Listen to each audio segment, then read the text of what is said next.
Part 31, who the fuck did I marry? So I found his mother's obituary online. It then told me it listed the it listed his brother in Philly and his wife. It listed Legion, and then it said his wife. I took the name from the obituary and I did a Metro Atlanta court search with that name. I found a divorce record. I found a divorce record with Legion and the same woman's name that was in the obituary. In that divorce record, it looks like he's the one that filed for divorce. This would have been around 2016. This was after the mother's death. He filed for divorce. She was the respondent. I think that's the correct terminology. Both had a temporary protection order against each other. He had one against her. She had one against him. The divorce ended up getting granted, finalized. Then it looks like he went on his way. In the course of the search for her name, I discovered that at one point in time, the two of them had lived in Rhode Island. So that's the connection with Rhode Island, because for the longest time I could not figure out who lived in Rhode Island. That's where that came from. The two of them, he and this woman, lived in Rhode Island several years prior, or a few years prior. I could not find the obituary for his dad. I searched and I searched. I could not find the obituary for his father. For whatever reason, I knew his grandmother's name. I just randomly decided to do a Google search of the grandmother's name. Initially, nothing came up because I was looking for the grandmother's name in Philly. Nothing came up. I looked for the grandmother's name down here in Georgia. Found a record, but it wasn't quite clear. What was clear was that she had died several years prior.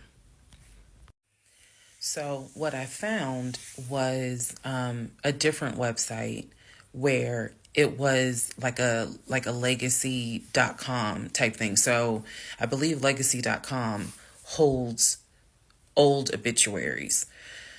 Did a search for her name, found a match. That is when I discovered that she actually had passed away in July of 2008. Read the caption of the obituary and verified that in fact it was his grandmother. Because at the bottom of it, again, obituaries tell you a lot. It names who she leaves to cherish her memory. So it lists all the different family members. It lists the brother in Philly. It lists Legion, no spouse, and then a brother in Nashville. Once again, it did not list the two sisters, Shantae and Kim. So I'm even more like, okay, clearly something, is up when it comes to Shantae and Kim.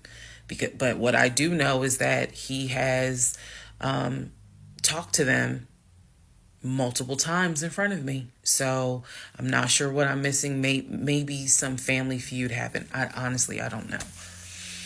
So that is how I discovered that when he told me the grandmother died from COVID and he was crying, boo-hooing and all that shit, she actually had died in July of 2008.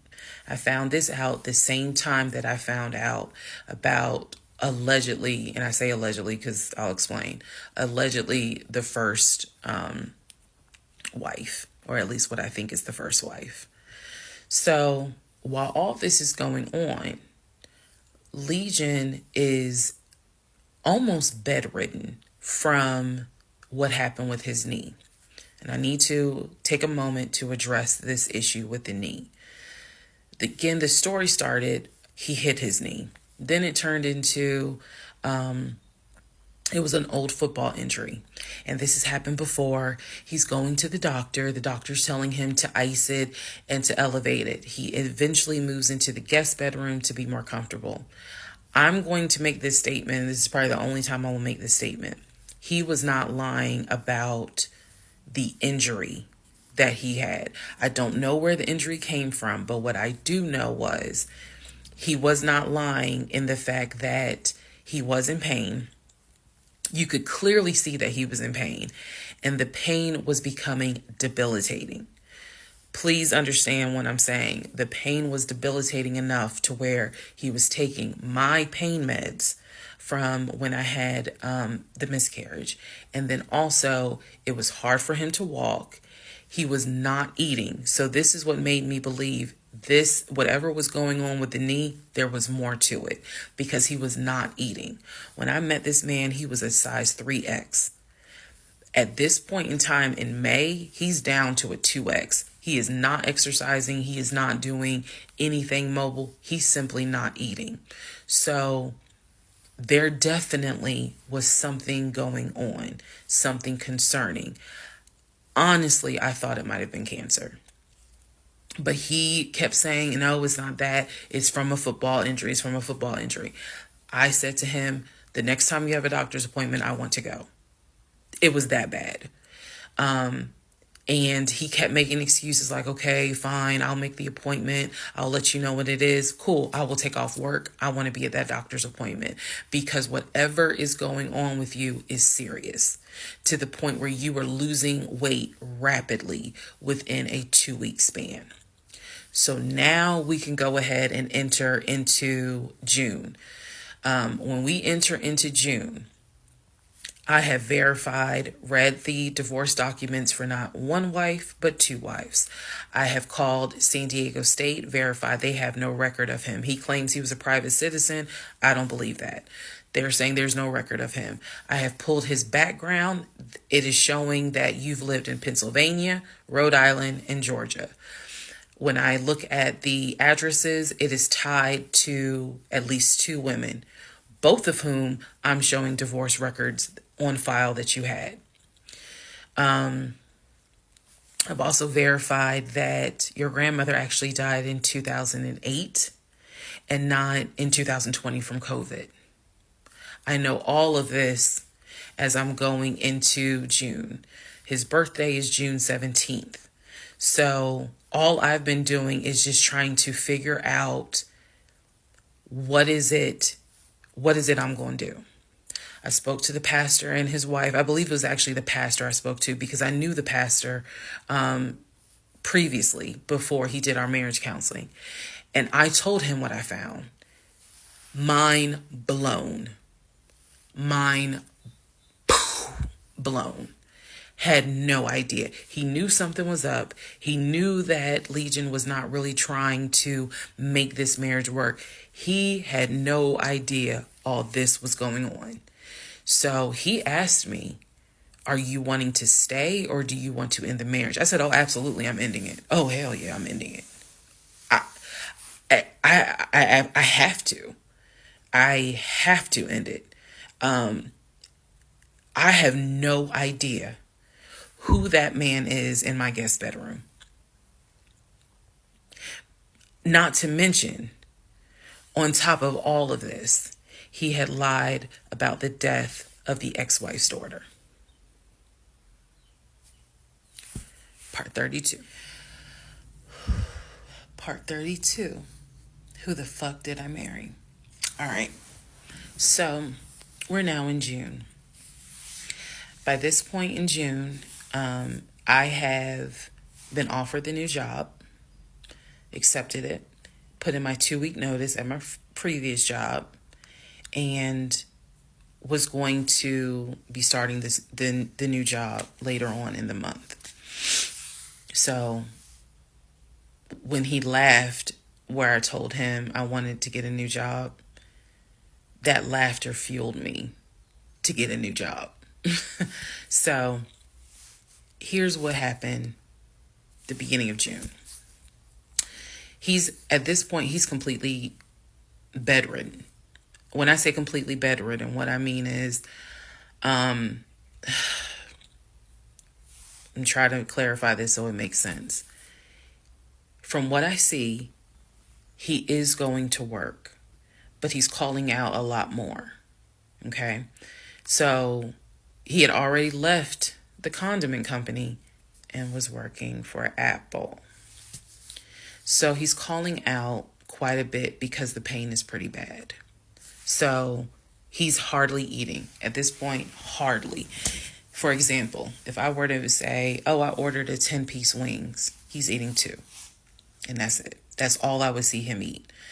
I was going to work and coming home. The house was in the exact same place that it was when I left. Nothing in the kitchen had been moved. Nothing in the refrigerator had been moved, which led me to believe that he had not left the bed from the time I left to go to work until the time I came home. At this point in time, he's drinking Powerades like it's water. I mean, I'm buying cases of Powerades. And that seemed to be the only thing that he was taking in. So if he was a 3X when I met him, he's probably at a 1X, maybe a 2X, depending on the clothes. He's lost a lot of weight because he's not eating. So that's the reason why I say he wasn't faking whatever was going on. I think the issue with his knee was a symptom. That was not some football injury. That was not, I hit it at work. It wasn't that. Something else was going on. I had kept asking him to, let me know when you have a doctor's appointment. I'm going to go with you. I'm going to go with you. And he just kept saying he's calling the doctor, and the doctor told him to just keep icing the knee. But I knew better. What was happening was I didn't care because of all the stuff I was finding out. So, beginning of June, he is in the bed, sleep, and I get his phone. I ain't gonna lie. I got his phone. He had a work phone and he had a personal phone. It was the work phone that he had from the condiment company that apparently was never turned in. Follow me. It'll all come out. So he still had the work phone. It was deactivated. But he did not wipe the phone, if y'all know what I mean. Take all the data off. He did not do that. So I looked through the phone and I see this would have been text messages. Text messages between him and a woman named Peaches. I go back to the beginning of the text messages. This is on the work phone. This is the beginning of June of 2021. I go back to the text messages the beginning of the text messages between him and Peaches. Yes, that was her name, Peaches. I'm reading the thread because he's knocked out sleep. So I'm in the bathroom with the door locked, reading the thread.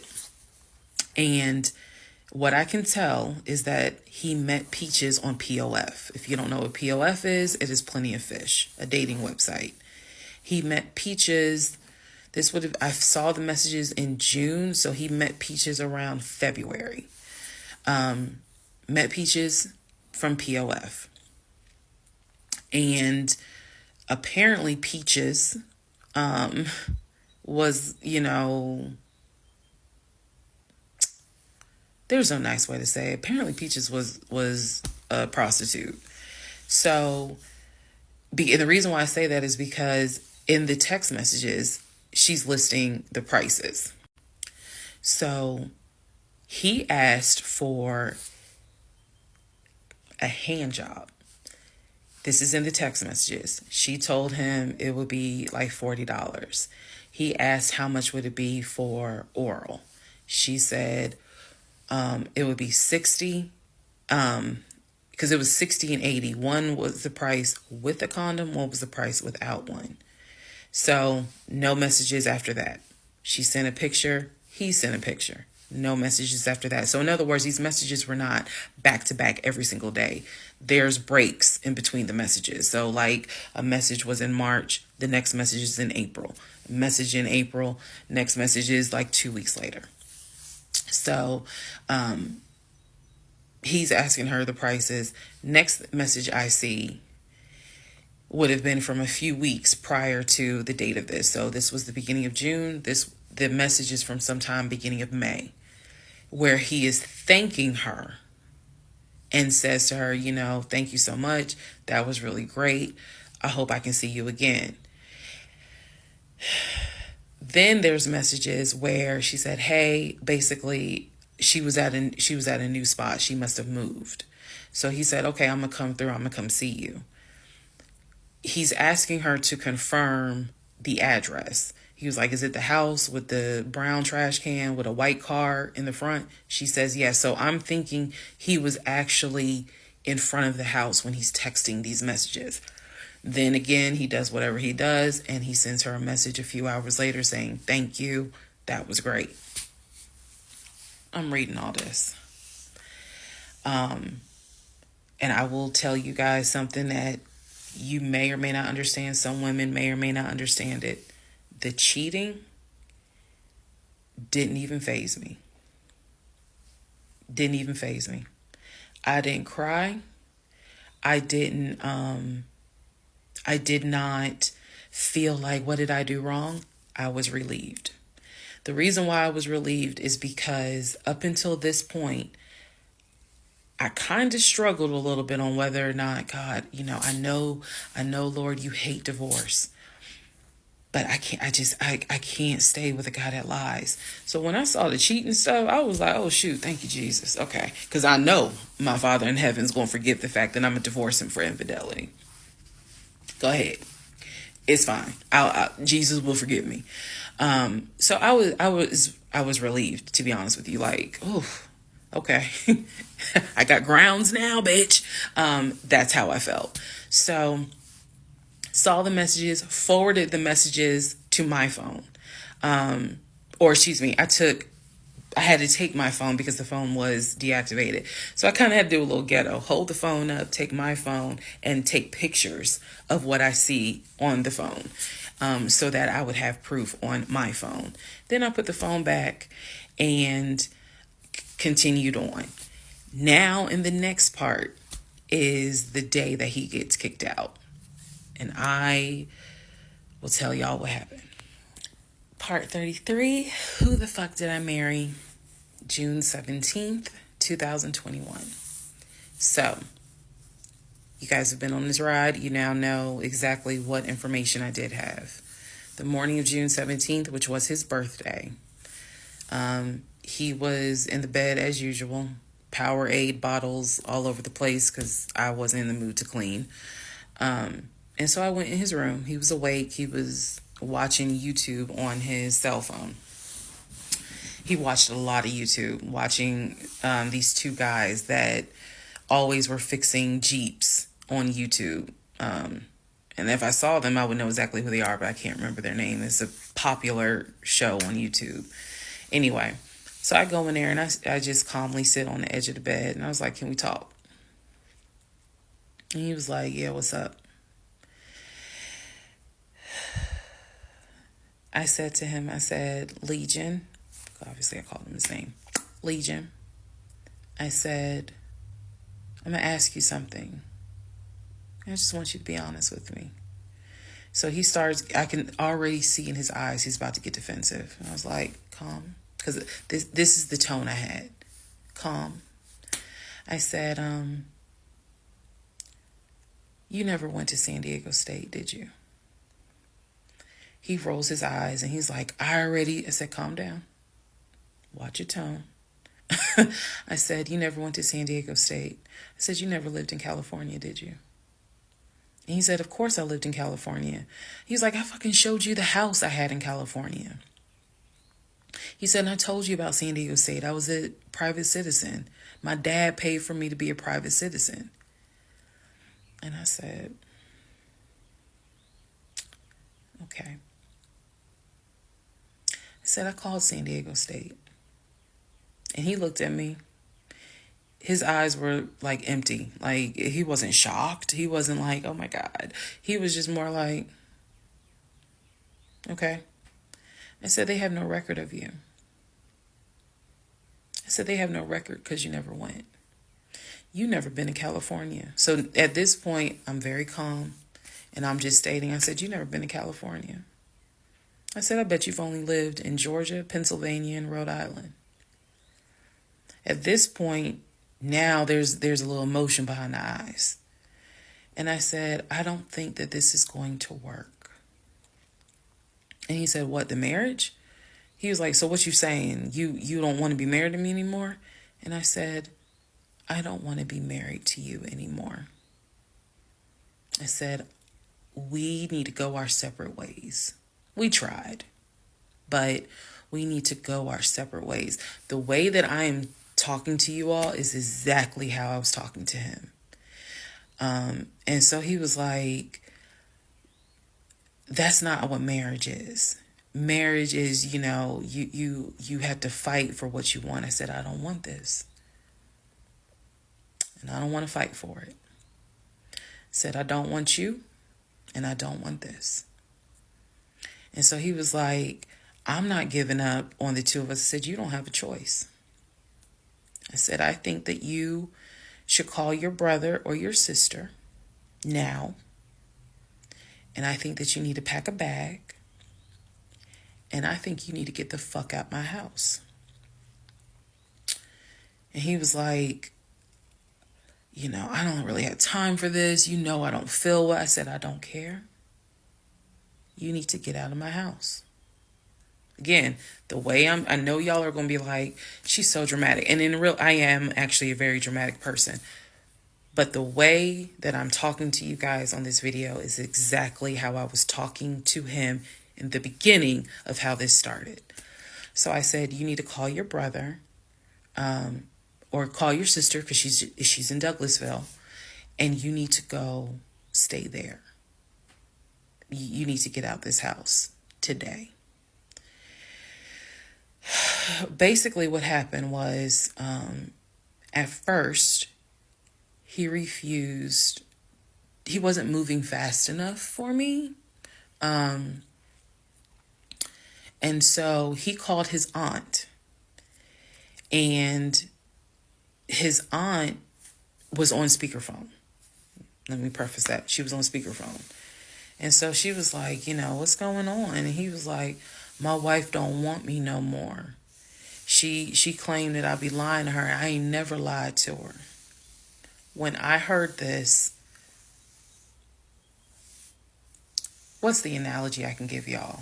When I heard him say to his aunt, I ain't never lied to her before, something in me snapped. The best analogy I can give you, do y'all remember that movie Carrie? When she was at the prom and everyone was laughing at her. The blood had fallen down on her. And there was a moment where her eyes just went wild. And you knew something was about to happen. You just didn't know what. But y'all had pushed her too far. When he said to his aunt, I ain't never lied to her, I snapped. The calmness left. The amount of rage that was in me. I could have fought every member of the Kansas City Chiefs and beat every last one of their asses. I could have fought every member on the Atlanta Falcons and beat every last one of their asses. I'm not a violent person, but I was there. That statement, I ain't never lied to her, took me there. I went off. I went off. I went off so bad that first of all, every part of me was shaking. I called my mom. My mom was on speakerphone, and she's in Arkansas.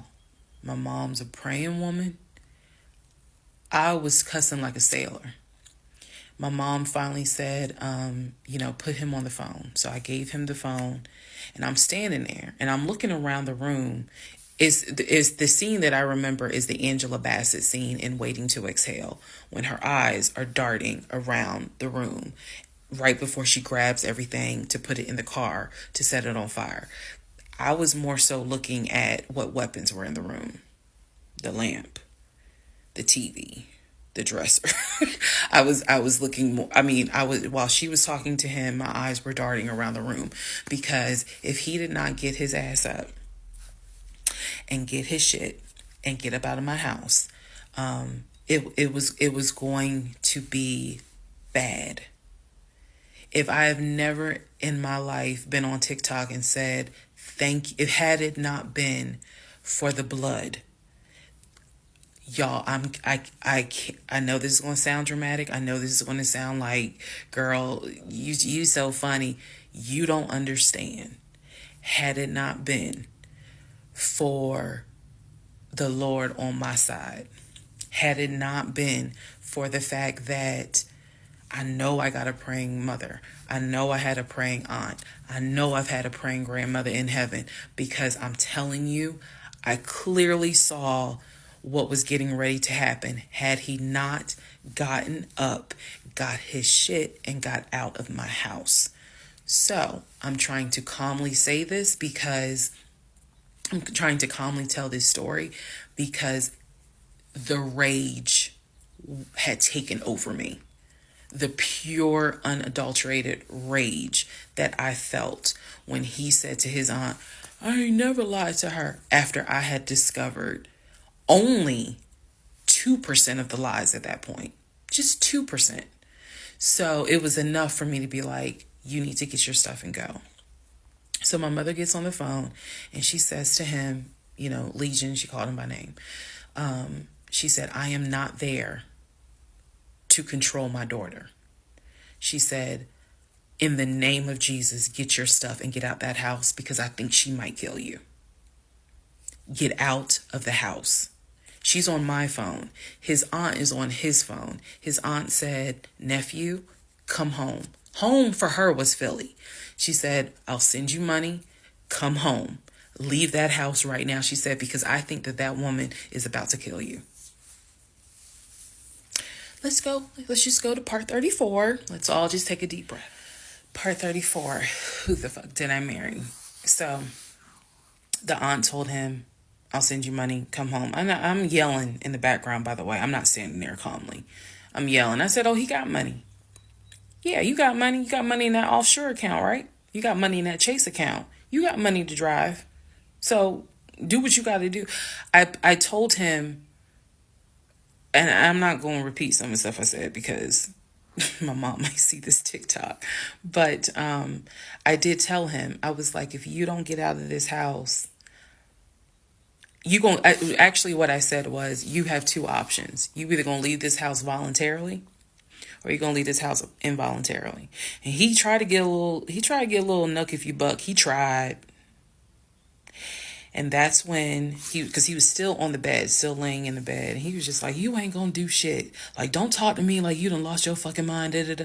And I calmly got close to him. I got like this close. And I literally said, I will beat you like the bitch you are.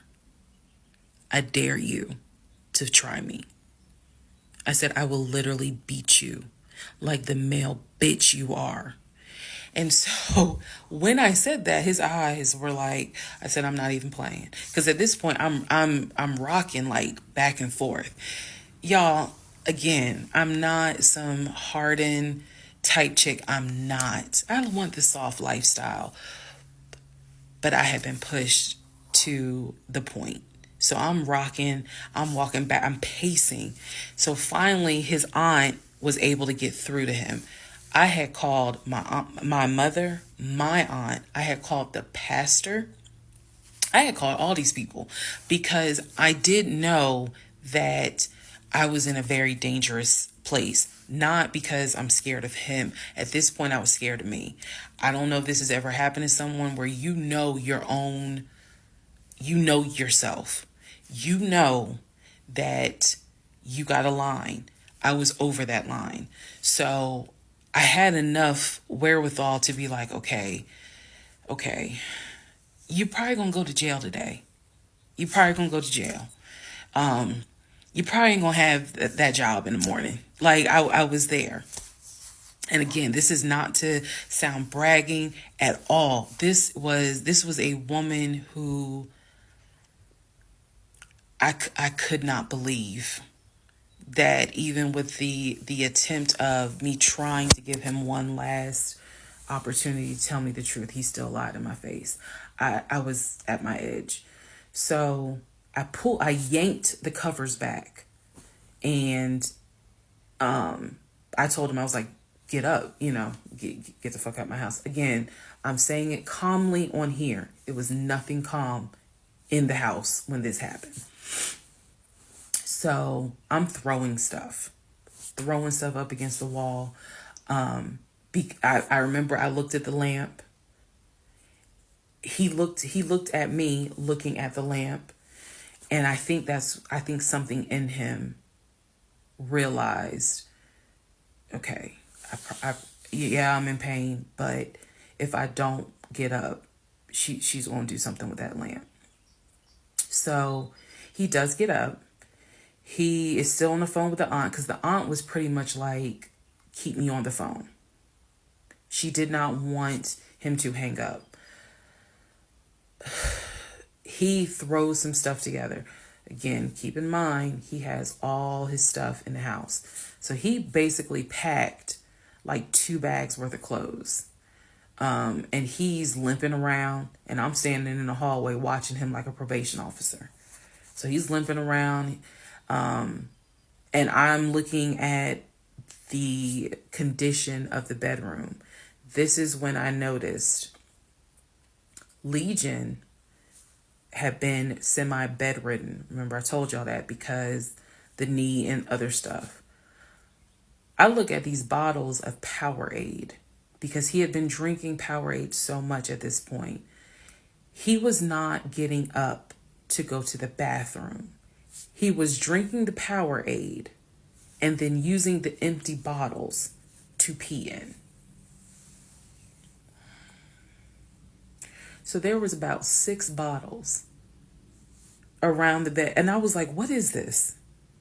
Because again, I hadn't really been going in that room. I was busy being CIA, FBI, and Homeland Security for the past 2 weeks. So I was like, what is this? He was like, I'm going to throw it out. He grabbed a trash bag, put the bottles in there. And I said, what are in those bottles? I said, tell me. And I think I started like twitching. Like, tell me. That is not piss in those bottles. He was like, I couldn't make it to the bathroom. I was in too much pain. So at this point, I'm even more like, yeah, get the fuck out. Get out. Get out of my house. So I helped him. While he was packing his bags, I went downstairs. I took the house key off of his keys. I went back upstairs. He had his 2 bags. I grabbed the 2 bags. Yes, I did. I grabbed the 2 bags. I had opened up the garage. I had already popped the trunk for his car and threw the bags in the car. I did that because I was like, you getting out this house. You getting out of this house today. You can't come back. You can't come back ever. So it took him about 2 hours from the time of I will beat you like the bitch you are for him to actually leave the house. Again, I'm calm telling y'all this story. It was not calm in the house. So he eventually puts on some sweatpants. Now I can really see how much weight he has lost. But he puts on some sweatpants. He puts on a shirt. He's limping down. He's like, you really gonna kick me out on my birthday? I just looked at him.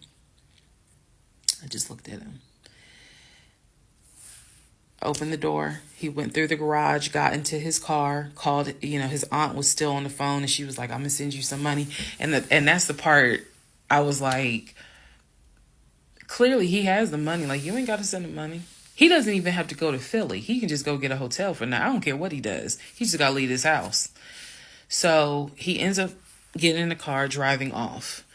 My mom calls and she's just like, is he still there? I said no. I had not told her what all he had lied about.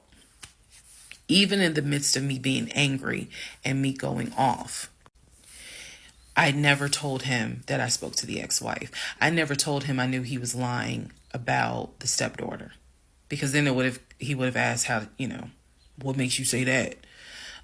So I did keep my word. I never told him I spoke to her. So he eventually left. I text a friend of mine. I text my landlord. I said, I have an emergency. I need to know if it is okay to get the locks changed. Landlord was like, that's fine. My landlord was super cool. Shout out to Mr. Patel. I went to Home Depot, bought brand new locks, text a friend of mine, asked him, when you get off work, can you please come by my house? I need the locks changed today. So he was like, oh, okay, what's going on? I said, I'll explain it later. So to give you a timeline of June 17th, when I asked him about San Diego State and I told him that I know you've never even been to California, that was about 8:30, 9 o'clock in the morning. By the time he left the house, it was maybe going on noon, 1 o'clock. So this happened pretty quickly. If you're wondering, why did you even ask him? I already knew that I wanted out. I knew that. But for some reason, a part of me was like, let's just see if he'll be honest just one last time. And he wasn't. And it sent me into a rage. And then he lied to his aunt saying, I ain't never lied to her. And that sent me over the edge. So by 1 o'clock, by 1:30, he was gone. By 2:30, I had done a pretty good job of cleaning up the bedroom. He had thrown away the Powerade bottles. So I didn't have to touch those. I stripped the sheets. Anything that he touched in that bedroom, I stripped the sheets, threw them in a trash bag, threw them out in the trash can. And so most of this was adrenaline. Adrenaline was pushed because I hate packing. I hate doing all that stuff. I went on Amazon. I ordered oversized, large tote bags because I was packing up all his shit. Part 35. Who the fuck did I marry? So I packed up all his stuff. Okay. The reason why I packed up all his stuff is because, so I had a 3-bedroom, 2.5-bath townhome. One room was the guest room. Obviously, there was a master bedroom. And then we had a TV room that he had made like his Philadelphia Eagles man cave. I was going to put everything that belonged to him, pack it up, and put it in the TV room, because the plan should have been that he's going to come back and get all his stuff. Okay. So that's why I did it. And honestly, it just felt good to pack up his stuff and go through it freely, because when he packed in a hurry, he left obviously really important things. He left all his Invicta watches. He left all his WWE championship belts. And if you know anything about WWE championship belts, you know those things are expensive. He left all his Jordans. He left suits. He left Cole Haan shoes. He left all that because it was such a hurry for him to leave. So all that was still in my house. So around 2:30, I think I wasn't even at a place where I could start crying. I was just too angry, still shaking, packing everything up. One of the things that he left is a photo album with all the pictures of his mom and dad and his siblings growing up. Now, I had the thought of I was going to have a burn party. And I was going to put it on Facebook Live. I was going to burn it with my friends and drink and dance and play music. But it's his deceased parents. I do have a heart. So I put that somewhere special, meaning I put it up in the closet. He had told me that he was going to come back and get his stuff. And so I just did not, I didn't throw anything out unless it was like something I knew was trash. Other than that, I put everything up and kept it, in the TV room. So that's June 17th. Also on June 17th, I had already ordered his birthday cake. I had ordered the birthday cake like the end of May because it was like a special birthday cake. So I also had to go get the birthday cake from the bakery in East Point. And I took it to my family's house and we ate it. Yes, I had left the house, went to my family's house, filled them in, my aunt, my little cousin, and my grandfather, because my mom was in Arkansas. So went over to their house, filled them in on what was going on. They could not believe it. Although my grandfather then told me, he said, he ain't look like he was a football player. He was like, I ain't want to say nothing, but he ain't look like he was a football player. Gotta love grandparents. So we ate his birthday cake. Went back home. The friend that I had called came, changed all the locks, I changed the security codes. Effectively, he would not have been able to get in that house. So that is what happened on June 17th. So now we can fast forward. He would text me and he would call me that he got to Philly. Apparently he left Georgia and immediately went to Philly. So he immediately went to Philly, and he did text me and said that he made it to Philly and he was staying at his aunt's house. I know that this is a short part. That's okay, because what we're doing now is I went through how we met. I went through how we dated. I went through how we got married. Now I'm taking you all to June 17th. The week after June 17th, he's in Philly. He still would call me. He still would text me. The conversations we were having the week after June 17th, so this would be June 18th up to the 24th.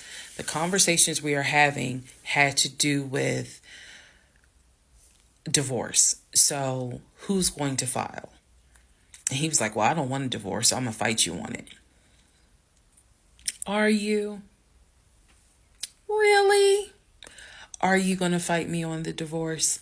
I didn't know anything about filing for divorce. But I refused to stay in a place of ignorance.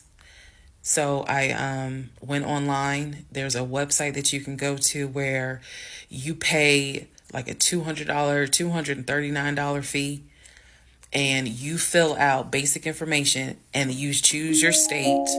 You choose your state and they will they will make all your documents. All you got to do is print it out and take it to the court. And it is step-by-step directions. We didn't have any property with each other. We didn't have any kids with each other. So by the state of Georgia's standards, this should be an uncontested divorce. So the conversation that last week, the week of June 18th to the 24th, was about divorce. What stuff do you want to keep? Well, I'm going to come and get all my stuff. I just don't understand why you couldn't talk to me about it. I said, there's no room for talking because you've been lying to me since day one. But even still, keep in mind, as of June 17th, June 18th, June 19th, I did not know what I know now. So the lies were really only like 5% of the whole story. So June 24th or 25th is when I had printed my documents. And I'm laughing because at this point in time, I've read y'all's comments about how that man will print out stuff. I know.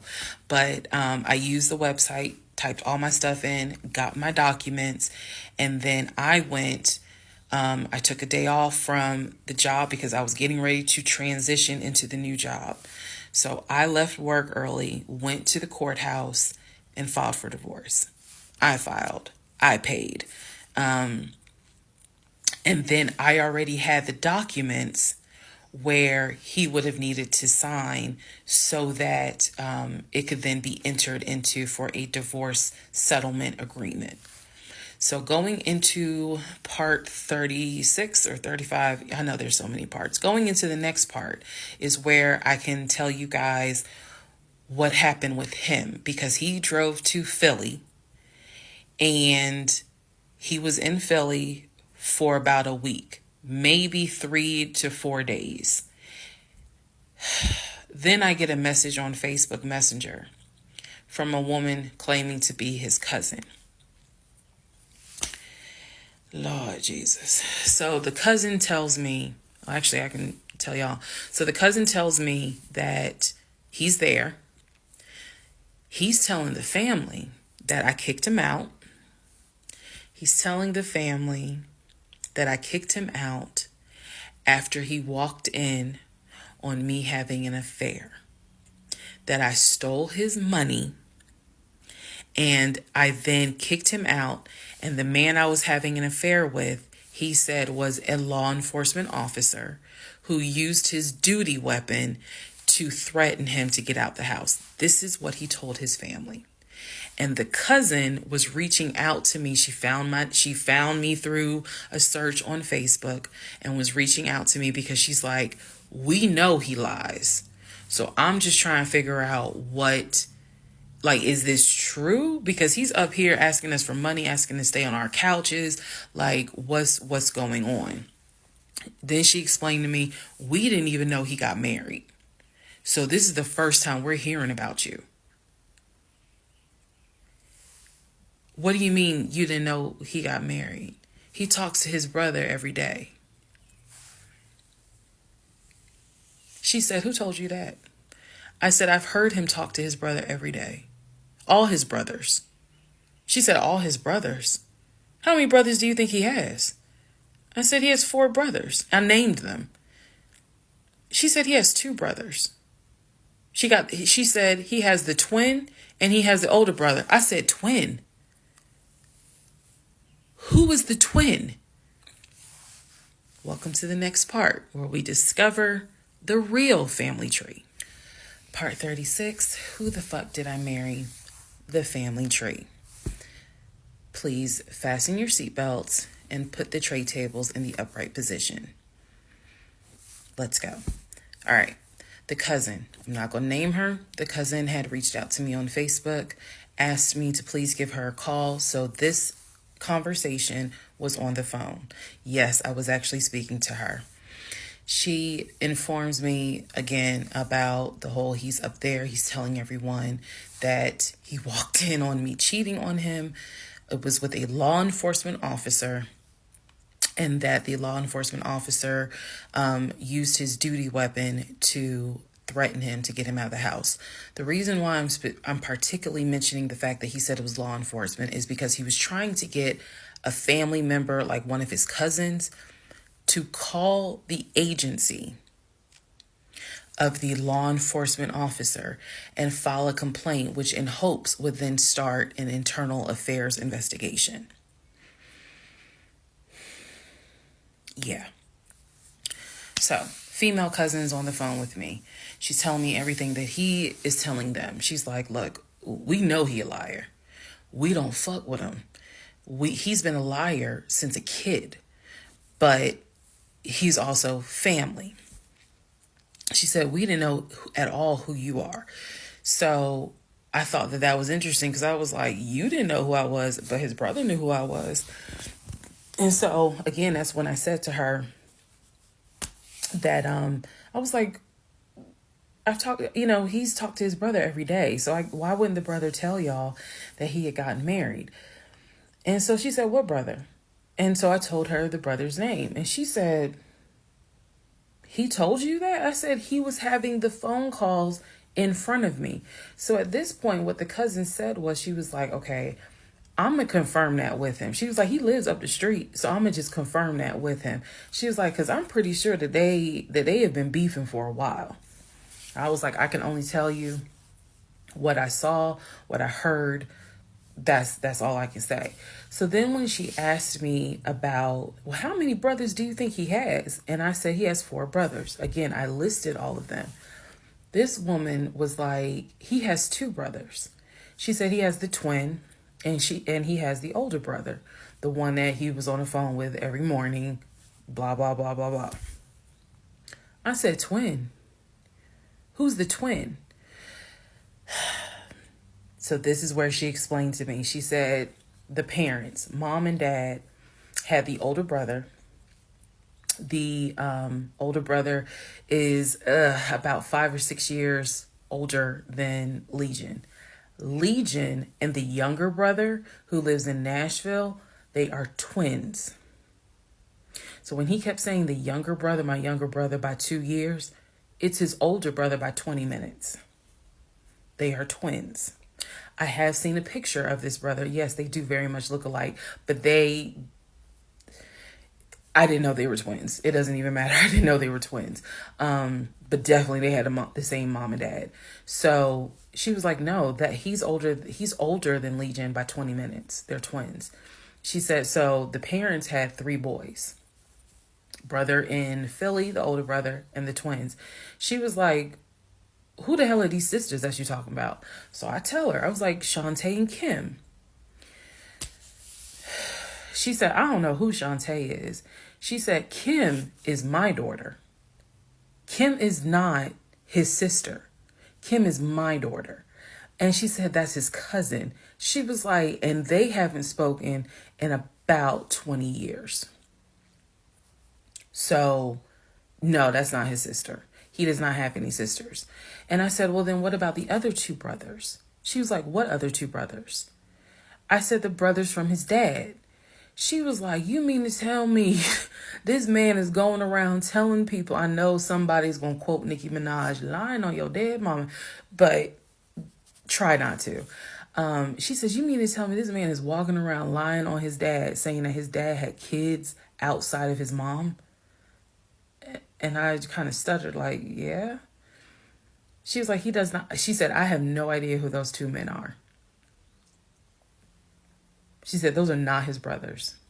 But if y'all remember, I've met those 2. And he introduced them as, man, this is my brother John. This is my brother Matt, type thing. And so they both were like, oh, my sister, it's good to meet you. It's good to meet you. Remember that, because obviously I do eventually talk to those 2 men again. So she says to me, the family tree is mom and dad, the 3 sons. She was like, there are no sisters.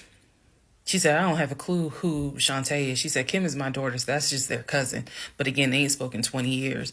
I said, okay. And then there was the grandmother. She said, yeah. She named the grandmother. She was like, yeah, she died in like 2008. I said, yeah, he told me that she died in 2020. And that, all of you were coming down for the memorial service. And she's just like, she died in 2008. I said, then there was the uncle who also died from COVID. She was like, which uncle is that? I told her the name. She said, he's been dead since 2010.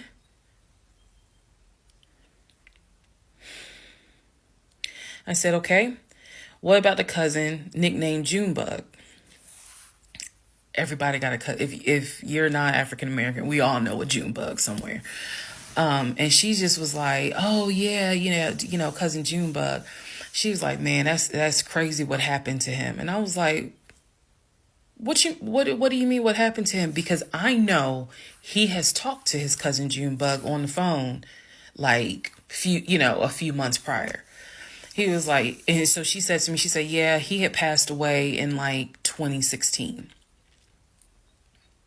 So this is now 3 people that she's naming that I recall him having either a story about or a phone call with, and she's telling me that they are all passed away. So this is when the conversation kind of changes, and she's like, you know what? She said, let me speak to the older brother, because he probably wants to talk to you. She was like, you probably should talk to him, and a lot of your questions will get answered. She was like, this dude's been lying ever since he was a kid. She was like, she said, literally, we don't fuck with him. I remember her saying that verbatim. She was so adamant. She was like, and when he showed up here out the blue, talking about how his wife cheated on him with a law enforcement officer, and how the guy took his gun out and threatened him to leave the house. She was like, we knew something was up. She was like, that's why I had to find out who you were and reach out to you and find out the truth. I said, there was no other guy. There was no law enforcement officer. And she was like, yeah, because he was telling us where the dude worked and how we should go ahead and help him file a complaint so that this dude could lose his job. I said, there is no other person. I said, I kicked him out. That was me, all by myself. No gun, just my fist.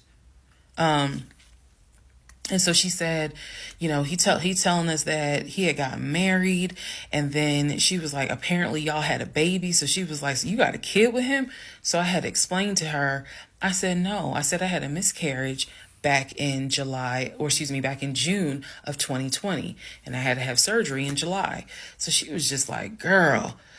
So she started really being encouraging and was saying, you dodged a bullet, honey. She was like, I don't wish this. She's like, I know he my family, but I don't wish him on no woman. So we've have each other's numbers. She was like, if you need anything, please feel free to call me. She was like, I've had my own issues with him. I've had my own issues in life. But she was like, get your divorce and be done with him. Then she said, I'm going to put you in contact with the older brother. Next part is me finally talking to the older brother that he had been talking to every morning. Part 37, who the fuck did I marry? So at this point in time, I have filed for divorce. I paid for the filing fee. I'm representing myself pro se, and it should be an uncontested divorce. During this time, Legion had driven to Philly, lied to his family, and said I had cheated on him, that he caught me, and that the guy I cheated on him with was a law enforcement officer who used his gun to threaten him to get out the house. None of that was true. At some point while he was in Philly, he ran out of options in terms of where he could stay. Family members did not want him to stay with them. Apparently, a lot of bridges were burned, according to the female cousin I had talked to on the phone. So he left Philly and went to Augusta. Yes, what you were hearing is correct. He drove from Georgia to Philly, stayed in Philly for about 3-4 days, left Philly, drove back to Georgia, went to Augusta. Keep in mind, if you have lost your notes at this point, he was raised in Philly and did high school in Augusta before he went to California. So he has family in Augusta. So at this point, he's on his way to Augusta to stay with a new set of people. The reason why this is important is because what I have is a divorce settlement agreement. That divorce settlement agreement has to be signed by the two of us, where we are basically telling the court, look, this is what he's keeping, this is what I'm keeping. I need his signature. Let me repeat that. I need his signature because I wanted a very quick and painless divorce, as much as it could be. So by this time, this is now around June 25th. So around June 25th, he's now in Augusta. He had left the house June 17th. So between June 17th and June 24th is the trip to Philly, then leaving Philly, coming to Augusta. My aunt and my little cousin get in the car with me, and I drive to Augusta with a rag on my head, some sweatpants, and a tank top because it's July, so it's hot. But we ride to Augusta. I had spoken to him.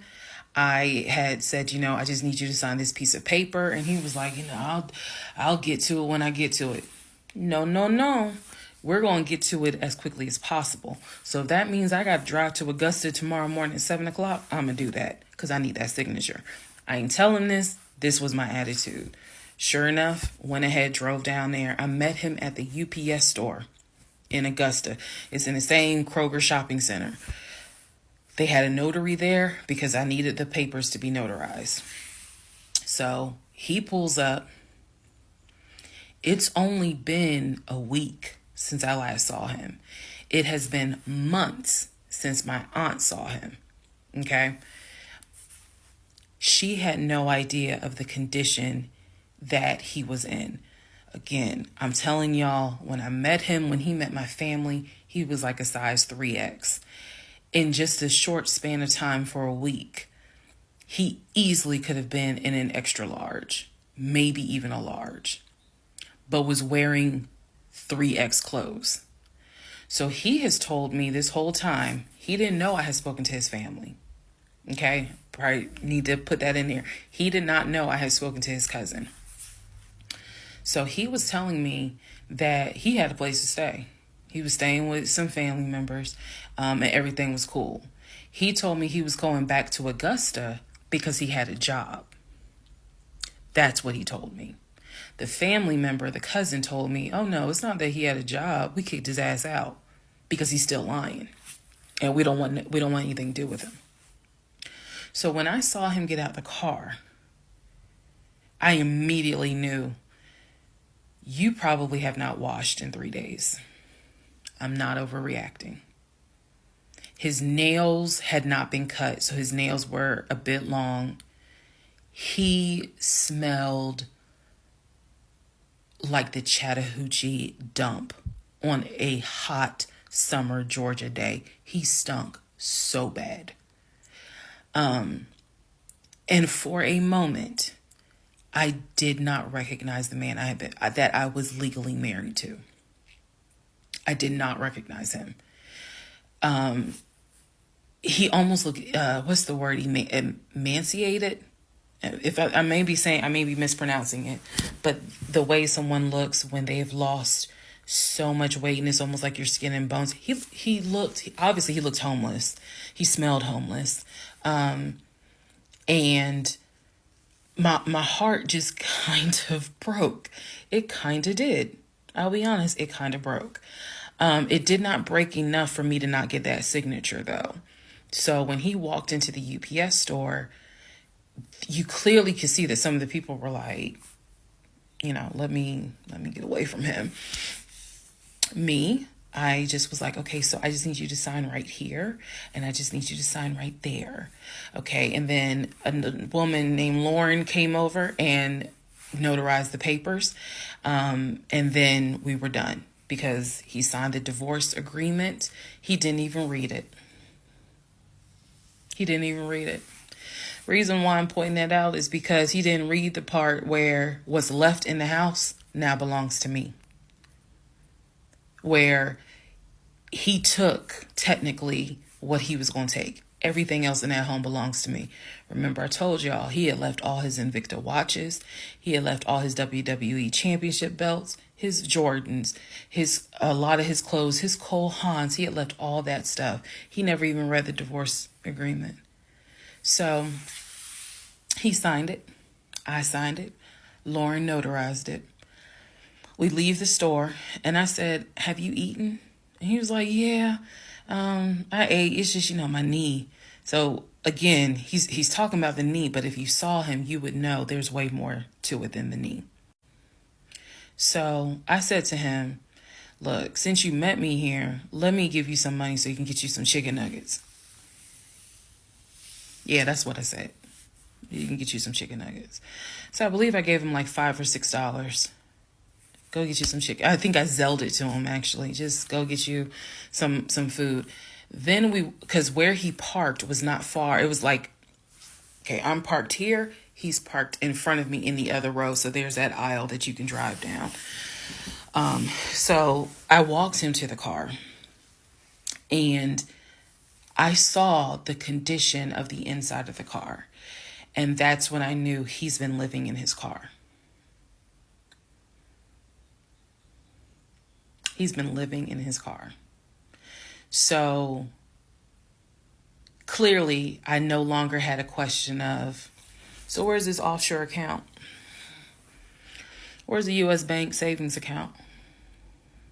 Where's the checking account? Didn't have that question anymore. Because if you had money, you wouldn't be living in your car. You would not be in the same clothes that you were in when you left my house on June 17th. And this is now June 25th. So he was like, I'm going to be all right. I'm about to start a new job. I'm going to be cool. I got a family member I can stay with. Everything's going to be okay. All right. I said, I will let you know when the divorce is granted. I said, I will send you a copy of the divorce decree. And he was like, okay. He said, well, how long you think that's going to take? I said, I'm not sure. I thought I had to wait 30 days before I could file the divorce agreement settlement form. And then the judge would grant it in 30 days. So basically, this is like June 25th. I'm looking at the end of August that it would take for the divorce to be granted, assuming there were no hiccups, assuming he didn't decide he was going to pull a fast one. So I told him, I was like, I'm going to file this, and then once we get the divorce decree, I'll send you a copy. He said, okay. He got in his car. I got in my car. I drove all the way back home, and he went to wherever he went. Next part is the next series of lies that I was faced with. All right, part 38 of Who the Fuck Did I Marry? I'm going to call this housekeeping and missing pieces. So, housekeeping.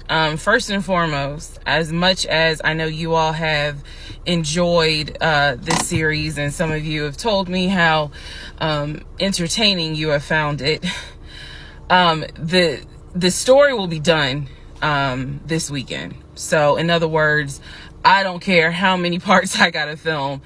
It will be done this weekend. We're not going to drag it into the new week. So I just want to let everyone know that. So please be sure to tell your sisters, your mamas, your aunties, your cousins, your best friends. Hey, y'all, go ahead and watch all the parts because she's saying she's wrapping it up this weekend. But I'll leave the playlist up, so don't worry. Also, let's see. I'm sorry for the people who were like, I keep talking really slow. I didn't know that I was, and they're like, you're just long-winded. I'm very detailed. So that's probably what you're feeling, is that I'm detailed and I'm trying to get everything out, again, in a responsible manner. So, you all have asked me if I will do a live. Yes, I will. I don't have any issue doing a live. I feel like if you're going to put the story out there, you know you're going to get questions. So if you stand on business and you stand on what you said, do the live. So yes, I will do a live, and I will let you all know when I'm gonna do a live. So it won't just be some random shit. I will actually do a live and let everyone know. So that way, if you have questions, bring them. The issue with doing a live is that I need moderators. So, because I just anticipate a lot of people have questions and I'm just one person, and I don't want to be accused of she's ignoring my question, which means there's holes in her story. Y'all, we all know how TikTok is. So, but I will absolutely do a live. That's the housekeeping. Missing pieces. So when I said before that it's important to me that I'm responsible in how I tell this story, meaning I'm clear and I go in detail, I realized that I left out some missing parts. And it was brought to my attention by a number of you. Thank you, because I'm all for accountability. I did not go into how my ex-husband, Legion, left the condiment company and then went to Apple. I also did not go into detail on when my mom came to visit. Both of those were in the month of April. I was going to go into detail a little bit more on the Apple situation because, as you probably have figured out, of course something came out later on. But nevertheless, in terms of April of 2021, my mom came for a visit. She lived in Arkansas. She came to visit us. She came to visit us after we had that whole sexting on Facebook incident and just after we had started marital counseling. There were no fireworks during her visit. Nothing was weird. I did talk about how, my family has always been there. And if you spoke with my mom, she would tell you she didn't see anything out of the ordinary. But there was something in her spirit that just didn't sit right. She didn't talk to me about it at the time. She did not raise her concerns. She simply, when she came to visit, we welcomed her with open arms. Legion was excited to meet her. She was excited to meet him. We took my mom out to eat. It was a typical, very quiet, non-active visit. I didn't know what my mother thought until later on. So she didn't share with me during the visit, something don't seem right. She and I sat in the guest room talking. I never told her anything that was going on. Number one, because again, it goes back to that mindset of what happens in my marriage needs to stay in my marriage. And I talk about how I didn't think looking back, it was not a good idea that I told my aunt what had happened. My aunt is not the type that's going to tell my mother that, in other words, if you confide in her, she keeps it between you and her. So my mom never knew that there were any issues. And so there was nothing for her to be on mama bear mode. Had she known, this would have been a very different trip, but she didn't know. So she did come to visit. Everything went fine. He and I put on a united front. Oh, we're so happy. We're so, in love. And yes, behind the scenes was a whole different story. He talked to her about how he was looking to buy a house, and how he told her how work was going, how his job, how his job was going, bragging as usual, which I did tell my mom, look, he's going to talk about himself and money a lot. So, just change the subject.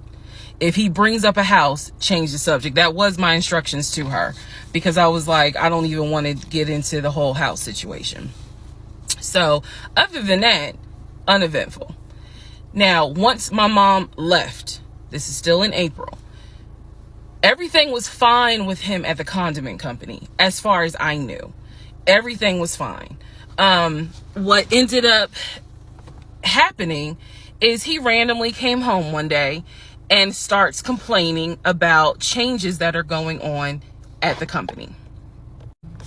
When he started complaining about those changes, it was things like, keep in mind, he is not VP of the company. He was VP of, I keep getting it wrong, but I think it was VP of production is what the memo says. So he was not the second in command for the company. He was upset that he was being blamed for, production stats, that the production was down. He was upset that his plant manager apparently had resigned. He was upset that some of the policy changes that were coming into play that would affect his plant. These are the things that he was coming home and complaining about. Literally, he would complain. He started complaining Monday. By Friday, he said, you know what, if they continue doing this, then I just need to find another job. He was like, I think I'm going to call my homeboy that I work with at Apple, and I'm going to see, what they have available. Yes, there were red flags going up. Of course there were. At this point, we're not even dealing with United Nations of red flags. We are dealing with the Olympics. We are dealing with the parade of all nations. Everybody got a red flag. So when he said that, I was kind of like, okay, because I had become numb to all the antics that he did. I was numb to it. So he literally said, I think I'm going to call my homeboy and I'm going to see what's at Apple. My response to him was, well, what about your salary? Would you take a pay cut? He was like, no, I'm not going to take a pay cut. Like, I wouldn't leave unless it's going to be the same amount or more money. Y'all, the next week, last week of April, I'm at work, minding my own business. He calls me and tells me I've decided to resign. You what? I've decided to resign. Don't worry. Don't get all crazy. I had talked to my homeboy. There is a position at Apple, and I'm on my way there now to go and meet him so that I can get some information on the position. We're married, y'all. We're married. So what I said to him was, well, will you get all this in writing? His words to me were, of course I'm gonna get it in writing. I'm not stupid. You know what? I don't even want to talk to you no more. Click. That's the end of April. So that is how I was introduced to this Apple job. Again, if you stick with this series, you will find out exactly what happened. But that's how I was introduced to the Apple job. It literally was in a span of within 2 weeks. And he resigned from the condiment company and immediately said, I'm going to move over to Apple. Just wanted to clarify that. So, we will continue on. Part 39, who the fuck did I marry? Everything you're going to hear probably in this part and the next part, all of this happens in the month of July 2021.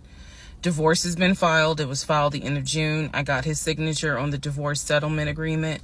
I thought that I had to wait 30 days before I could actually file that with the court. And so this is kind of in the limbo period because I'm still within those 30 days. So he left a book bag at the house, book bag that had all kind of paperwork in there. Inside the book bag, this is the paperwork that I found.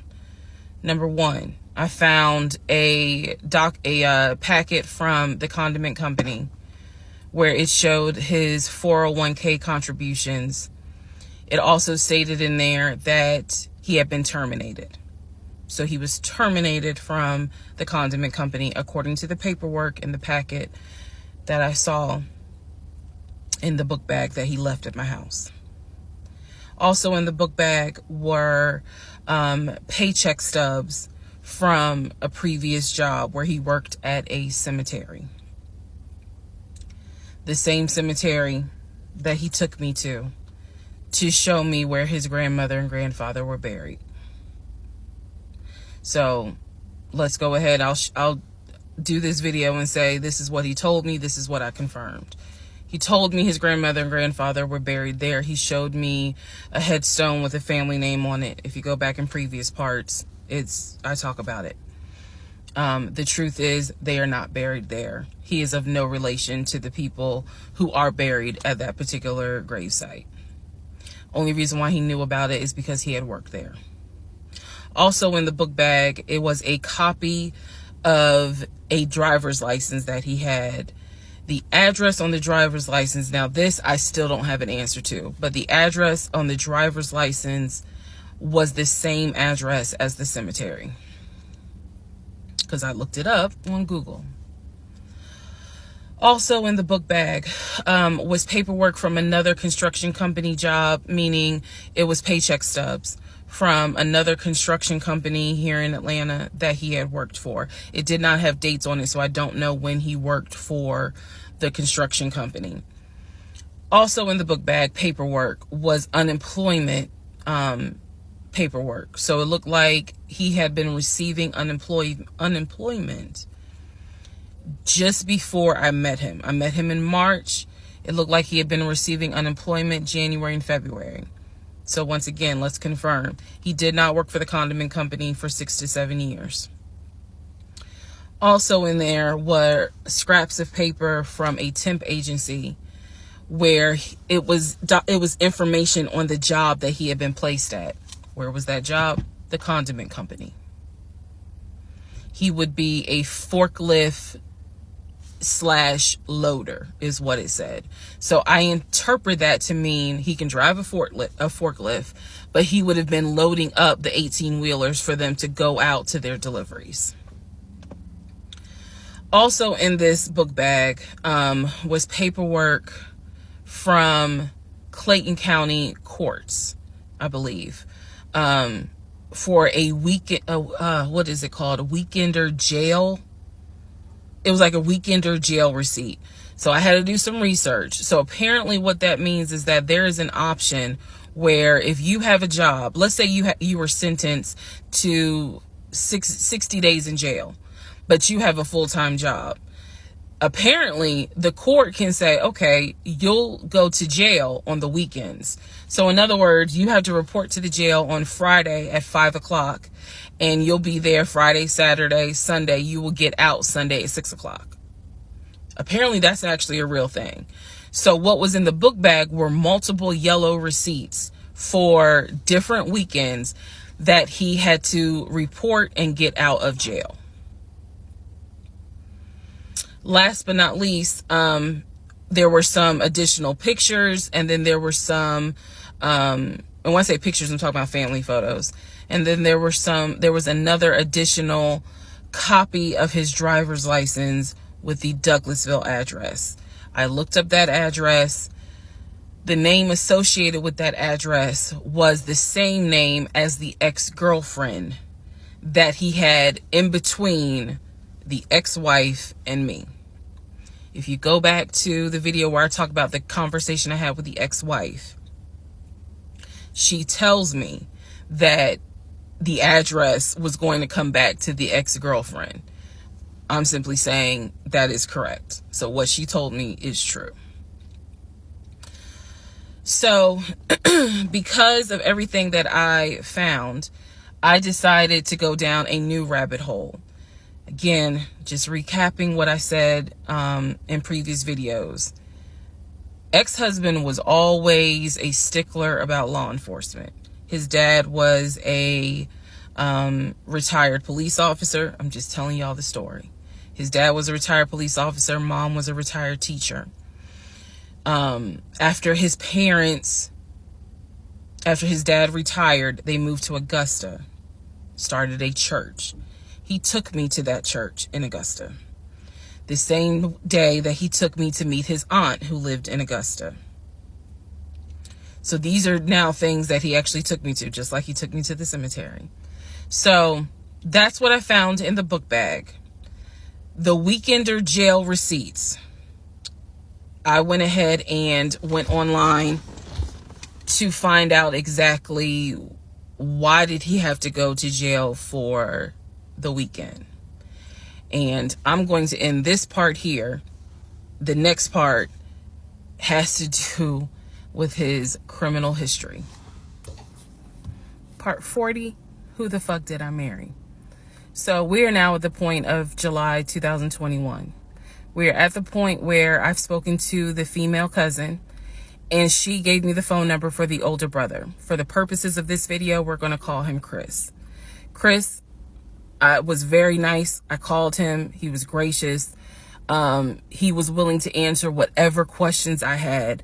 And what he said to me was, he said, my brother has always been a liar. He's always been a liar. He said, but ask me what questions you have and I'll confirm what's real and what's not. First question I had was, when was the last time you spoke to him? Without missing a beat, Chris says, 2015, just after our mother's funeral. I explained to him about the phone calls, the fact that Legion would be on the phone for 35 minutes, laughing, talking to Chris, relaying messages from Chris to me, and relaying messages from me to Chris. Without missing a beat, Chris says he was never talking to me. And he said, now I am going to say this. Maybe he was on the phone, but he was not on the phone with me. He said, because he knows that if I ever see him, I'm going to whoop his ass. And I'm laughing because obviously Legion loves to say I'm going to whoop somebody's ass. So for the people who are confused, like, wait, what does this mean about the phone calls? What this means is every single time that my ex-husband was on the phone, holding his phone like this, talking, laughing, cracking jokes. Hey, my wife said that, we can go later on this evening and all this other stuff. Every time they were doing things like that, every time he was having a phone call or conversation that he claims to be with Chris, no one is on the phone. No one's on the phone. That is what that means. So I'm on the phone with Chris. My mind is spinning. It is blowing up like a volcano. I mean, I'm going crazy. I'm going crazy because What this means is that for the past 4 or 5 months, every morning that he is having a phone call with his brother Chris, I am now understanding in real time that that phone call was completely fake. So Chris tells me maybe he was talking to somebody else, but it wasn't me. He said the only family member that Legion actually talks to is the twin. And that's only because for some reason, I guess it's their twins, he helps him out when he needs it. Legion only calls the twin when he needs money. And the twin, according to Chris, now this is the part that might blow some minds. The twin brother, the one that is older by 20 minutes, is VP of his company, is married, drives a luxury car, and lives in like a 4 or 5 bedroom house in Nashville. So Chris is saying to me, he was like, it sounds like he took the identity of the twin and was trying to act like that's his life. And it's not. He was like, that nigga ain't never had no money, ain't never kept a job a long period of time. And he was like, and you're telling me that he claims he was VP of a company? And so he was like, did you ever see anything? Did you ever meet people like Chris? I respect the fact that he was asking me the same questions y'all are asking me. Did you ever meet any family members? And I told him, I said, I met your aunt. Well, what aunt is that? I told him her name. He said, that ain't our damn aunt. I don't know if y'all have ever dealt with people from Philly. So he was just loud. He was like, that ain't our aunt. He said, that is our mother's best friend. And I don't trust that hoe. I'm sorry. It's the way he said it that it makes me laugh. Anyway, he's like, I don't trust her. I don't trust her at all. She is not our aunt. She was our mother's best friend when our mother was living in Augusta. She's not our aunt. So then I explained to him about the other brothers. The brothers, remember, there were 2 half brothers from his dad. One lived in Baltimore, one lived in Augusta. Chris is on the phone saying, I don't know who them niggas are. They ain't related to us. He said, our dad never had other kids. He was like, so you mean to tell me this nigga going around telling people that our dad had kids on our mom? And I said to him, well, the way he actually put it is that the 2 brothers came before y'all. He was like, hell no. No. So then I explained to him about the sisters. He was like, who the hell is Shantae? And I was like, Shantae, again, I'm just telling you what I was told. Shantae is a sister that lives in Douglasville, married with 2 kids. He was like, no, we don't have a sister. Told him about Kim. He was like, Kim's not our sister. She's a cousin. And he said to me, and I know she ain't talked to him in forever in 2 days. He said, so everyone, the only people who are his family members is Chris and the twin. He's like, we got some cousins up here. I told him about Junebug. I told him about the uncle. I told him about the grandmother. And he's just sitting back like, oh my God. He said, he was like, I realize that every relationship my brother gets in, he gets worse. And it sounds like he is actually worse than what he was in the last relationship. And I thought he was talking about the ex-wife that I had spoken to. No, he had no idea there was another wife. Because again, he hasn't spoken to him since 2015. So he was like, the best thing I can say to you is this. He said, thank God you ain't have kids with him. He said, get your divorce and forget you ever met this man. And he was like, and I know how that sounds because he's my brother. He said, but if I didn't have to claim him, I wouldn't. And I said to him something that I should have probably said in this whole TikTok series. This is not someone that you forget. This is not a situation that, man, I don't even remember him. No. What I don't remember is the version of myself before I met him, because nothing so far has turned out to be true. The only thing that Chris was able to tell me is true is that, number one, yes, there is a brother in Philly, him. Yes, there is a brother in Nashville, the twin.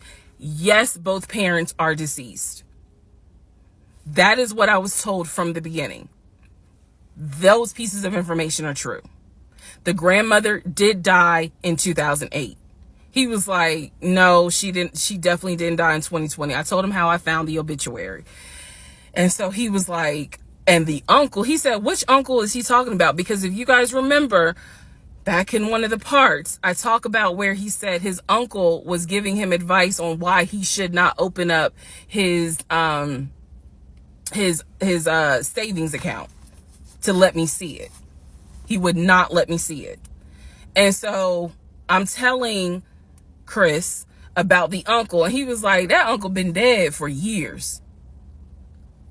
I told him about Junebug. He said, Junebug been dead for years. And I said, Chris, he was having conversations with Junebug on the phone in front of me. He was like, it wasn't Junebug.